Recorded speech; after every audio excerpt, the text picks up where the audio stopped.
Kita ulang kembali sejumlah berita pilihan dari Bali.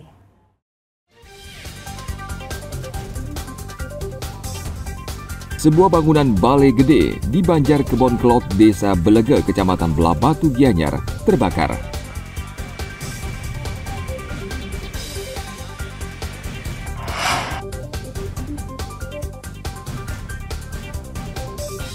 Menteri Pariwisata dan Ekonomi Kreatif mensinyalir saat ini banyak villa bodong di Bali yang melayani turis asing.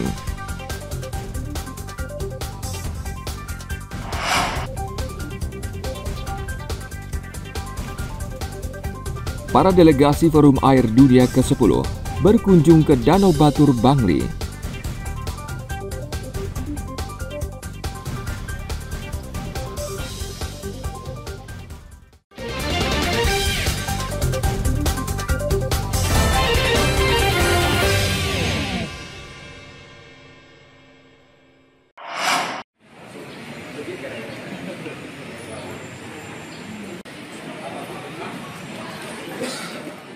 KPU Jemberana hari Minggu lalu juga melantik dan mengambil sumpah 153 anggota PPS Jemberana di Pendopo Kesari Negara Jemberana.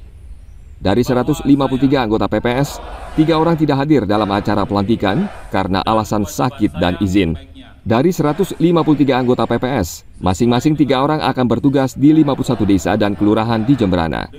Ketua KPU Jemberana mengatakan, seluruh anggota PPS yang dilantik akan langsung menjalankan tugasnya, yakni pemetaan tempat pemungutan suara atau TPS untuk pemilihan kepala daerah yang akan berlangsung pada 27 November mendatang.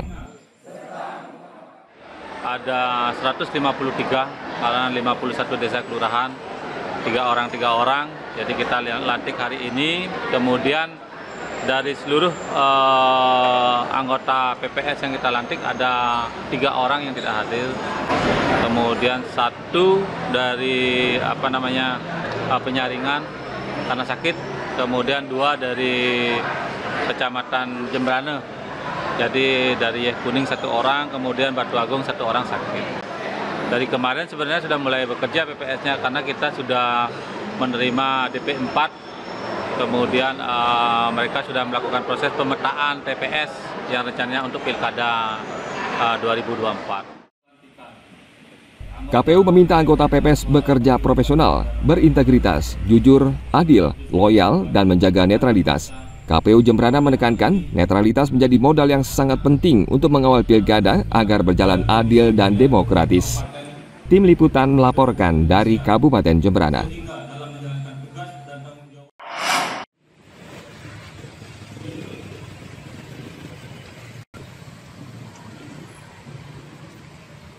Menteri Pariwisata dan Ekonomi Kreatif Sandiaga Salahuddin Uno mensinyalir saat ini banyak villa bodong di Bali yang melayani turis asing.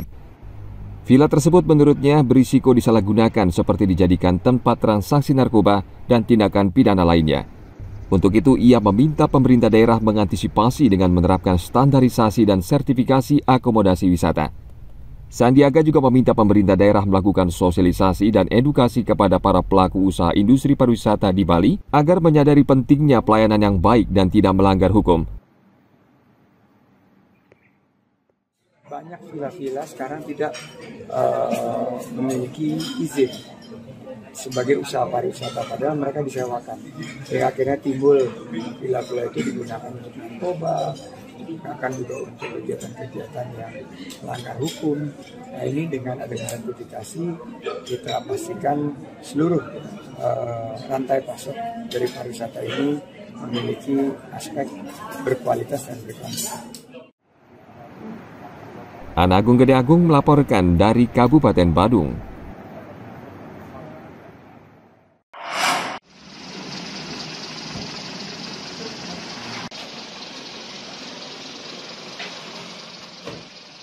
Satreskrim Polsek Blabatu meringkus 3 pelaku keprok kaca alias pencuri yang kerap mengincar benda berharga di dalam mobil.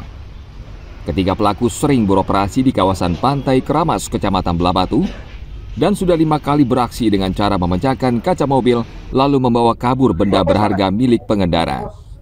Terakhir 19 Mei lalu, ketiga pelaku memecahkan kaca mobil korban dan menggasak barang berharga milik seorang wisatawan yang saat itu sedang berselancar di Pantai Keramas. Tidak sampai dari 24 jam, Polisi langsung meringkus ketiga pelaku dan menyita 2 unit sepeda motor, 1 ponsel curian, kamera, serta uang tunai dengan total kerugian mencapai sekitar 15 juta rupiah. YK ini merupakan residivis. Kasus yang sama juga, cuma sudah selesai menjalani hukuman dan sekarang dia mengajak 2 orang lainnya untuk melakukan pemrokasan di wilayah Batu. Jadi total dia melakukan tindak pidana ini di wilayah Batu itu sebanyak 5 kali.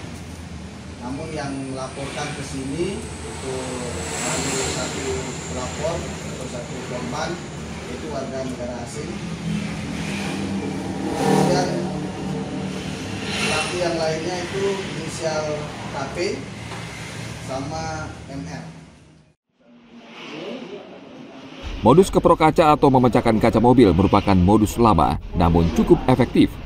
Sistem kunci keamanan mobil yang semakin canggih menyebabkan banyak pencuri memilih jalan pintas. Tim Liputan melaporkan dari Kabupaten Gianyar.